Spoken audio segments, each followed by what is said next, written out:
that's me. But to get back to George, you know George, I'm sure. Solid type, 42 years old. Hard worker, pretty shrewd in most things. He's a family man. His wife is a lovely girl. They have 2 great children. Here he is. Daddy, hi! You must be tired, dear. Well, dinner's waiting. You should have called. Come on in, change. I was worried about Well, he's here now. Come on, let's see. You hungry? In short, our good friend George is a catalog of all the standard virtues. But did you notice that cough of his? Rich, resonant, right from the diaphragm. George has been hacking away like that for years. He's not worried about it, you understand. Not at all. In fact, that's what he's telling his doctor this very moment. It's only a smoker's cough, Doc. See what I mean? Isn't it?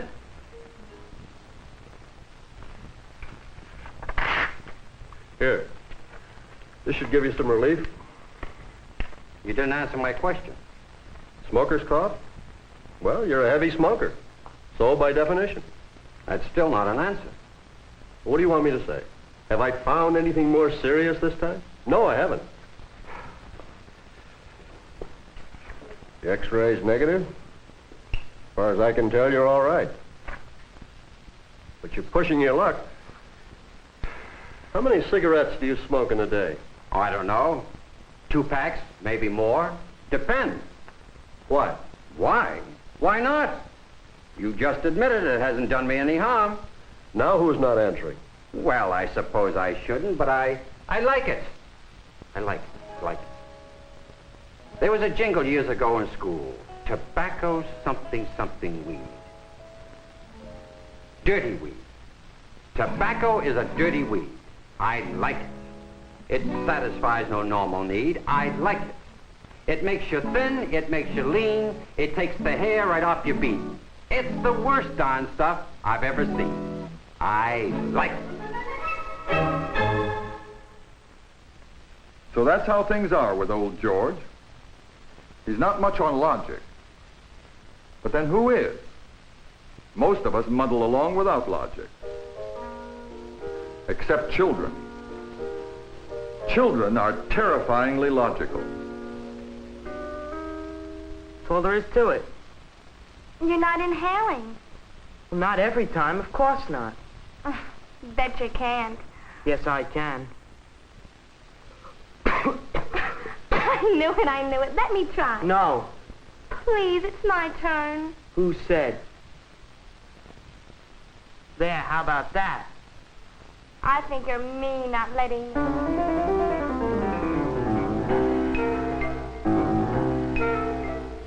How long has this been going on? A couple of times, I guess. What's that? I've tried it a couple of times. You're not old enough to try it at all. The very idea of a 14-year-old boy smoking cigarettes.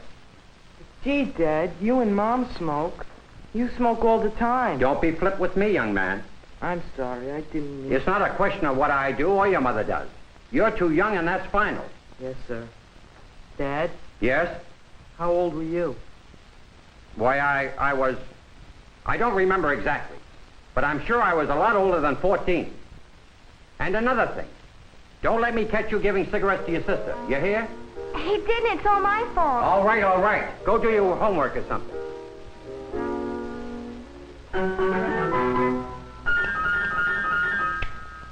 How old were you? About 14. So what's with the heavy father bit? The kid's only doing I what- know. But he doesn't have to start so soon. Tobacco is a dirty weed, isn't it? Say, did you ever hear the other version? My children are a rowdy pair. Never heard that? My children are a rowdy pair. I love them. Always getting in my hair. I love them. Much too silly, much too loud. When they're around, two's a crowd. But still and all, they do me proud. I love them. You stick that knife in pretty deep. As far as it'll go. Too far, I think. Sure, I don't want him to smoke. Not yet. But strictly between you and me, what's there to worry about? After all, I just got a clean bill of health. That does it. That really does it. Doctor, bring on the mountain. One mountain coming up. What is this? We'll be right over. Come on. Where are we going? To see a mountain. Your mountain, buddy. I don't own a mountain. You've been building one for 28 years.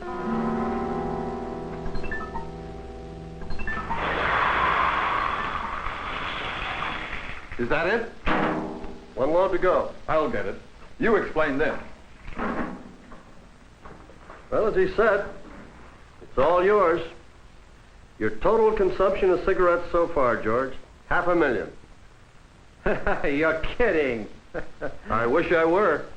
And here's the 18,000 you'll knock off this year alone. By golly, it's kind of impressive. Reminds me of the pyramids. You're so right. Welcome to the Royal Tube.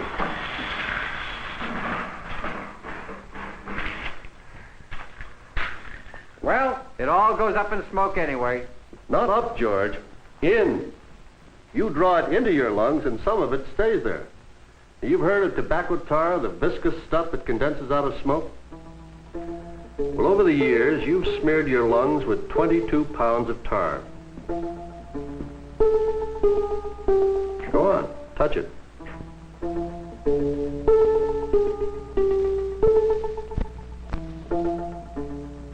Smell it. Care to taste it?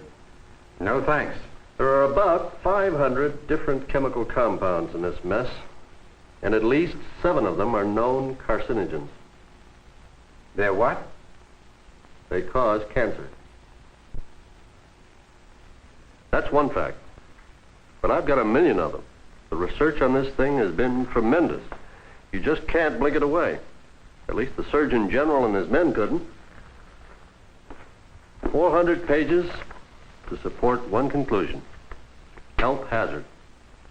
Cigarettes, they said, are a health hazard. Look, where's that big chart? Right here.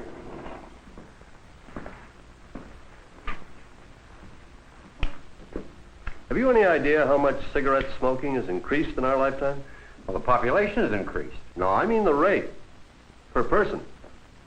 This represents the cigarettes smoked by the average adult in 1930.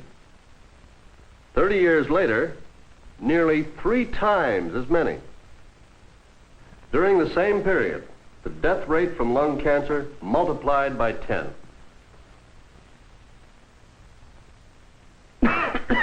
Now, wait a minute. You haven't shown a connection here. I'm a fact, too, and I don't... Boy, you are stubborn. No, he's got a point. It could be happenstance, but not my next fact.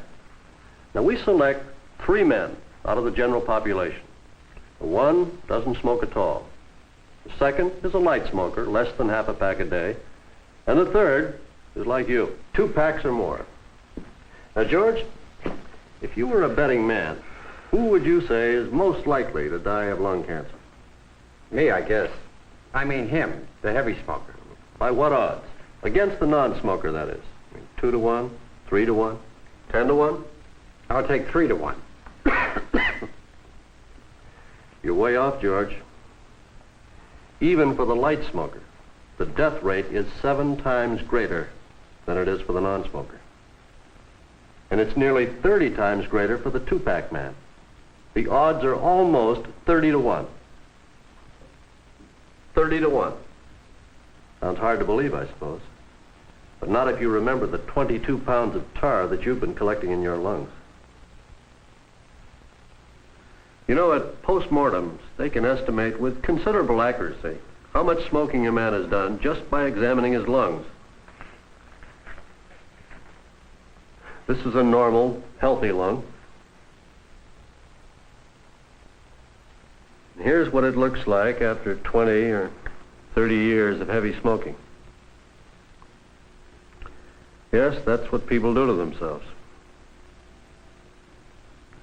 And here's what's been happening too often.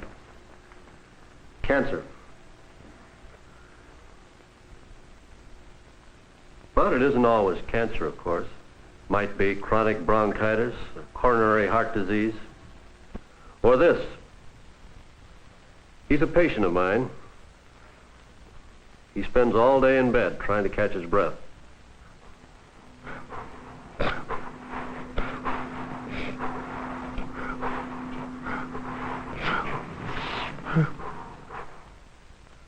What's wrong with him? It's called emphysema. The lungs are damaged and swell out of shape. It's hard to breathe. Commonly found among heavy smokers. First symptoms are a shortness of breath and a cough that hangs on. You know, up to now, you've been lucky, George.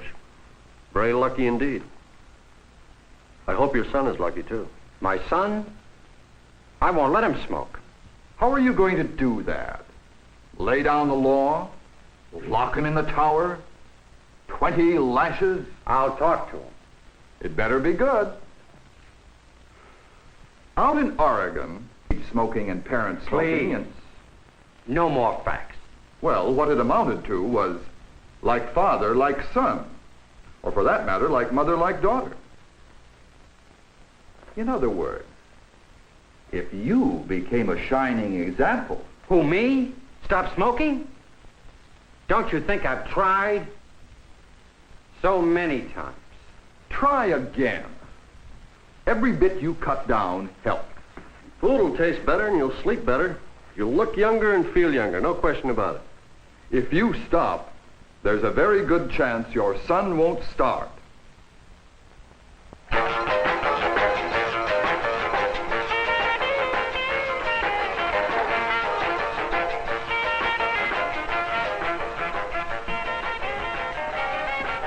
Hey, turn that thing off. Now, that's more like it. My children are a rowdy pair. I love them. Always getting in my hair. I love them. Much too silly, much too loud. When they're around, choose a crowd.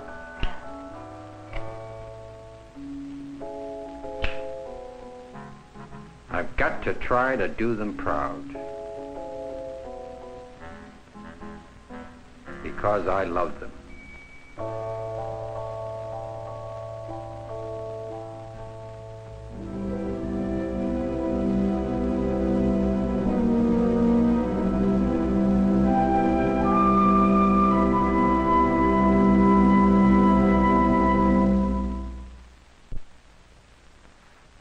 I smoked for 25, close to 30 years. I decided that I should stop, but I didn't really have the final push to get me to stop. One day, and I'd been facing this realization for some time, wondering what I was going to do about it. One day in my office, one of my partners, and I work in a group in Seattle, one of my partners brought me a film on another partner, a chest x-ray, and it was quite evident that he had lung cancer. And he was a heavy smoker, and had been for many, many years. He died within the next 6 months. That same week, one of my partners brought me another chest x-ray on another partner. He also had a cancer in his lung. When I saw, and he was a heavy smoker, when I saw that, I knew I had to stop, and I put out my cigarette then, and I haven't smoked since. I'd been experiencing numbness in my feet and ankles for some time, so I consulted a physician. And after examining me, he determined it was a circulation problem. He asked me if I smoked and how much. And after answering these questions, he simply laid the law down. There shall be no more smoking. So I gave it up. I'm delighted that I stopped because it had been a continual mental depression to me to be doing something that I really didn't want to do. Well, I started in high school. I started because everybody else was, and made me feel terribly grown up. I can remember well when I started smoking. I was 16, and the reason I did was because my father and mother smoked and my 2 older brothers smoked. My children are now 7 and 10, and I don't want them to smoke. And I tell them this, and if I did smoke, they conclude either that smoking wasn't as bad as I said it was, or that I couldn't push this monkey off my back. Things have changed so much in the last 25 years that when I was 16, we didn't know that cigarette smoking was a threat to one's health. Like most heavy smokers, I knew in my heart I should try and give up smoking. But I really didn't want to. And it wasn't until my visit to the doctor.